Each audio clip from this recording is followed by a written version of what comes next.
am a Baptist pastor and theologian, and unfortunately some in my faith tradition are associated with the religious right and regressive ideas. But I got a different story to tell you. When the first Baptists and our cousins, the Methodists, spread to the western frontier, which in the 1820s was Kentucky and Indiana, the Baptists and the Methodists started churches under every tree. When some of our great-great-grandparents walked the Oregon Trail, the Baptists and the Methodists started churches under every tree along the way. And that universal scope of our faith experience reminds me of the U.S. Post Office, because in the densest urban neighborhoods, in the most far-flung rural towns and villages, the post office is there.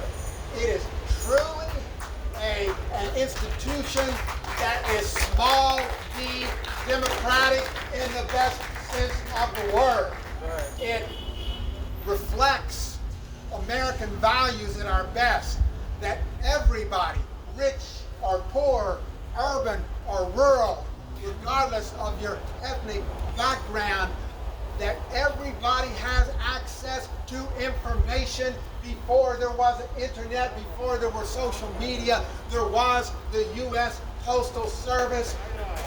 You, my brothers and sisters of the U.S. Post Office, are communications at its best. And here's the thing. We've already heard from Representative Blumenauer and from our Postal Union representative about the things that this government is trying to do.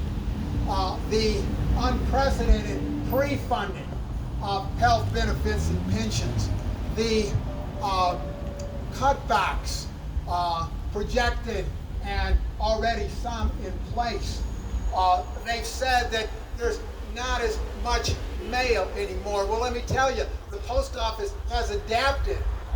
The post office has partnered with the internet, has partnered in a positive way with some of its private competitors who siphon off the richest markets and leave the less profitable routes for the government to do. But here's the thing.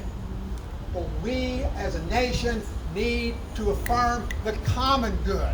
We are all in this together. That's right. If one person doesn't receive information, none of us are receiving information.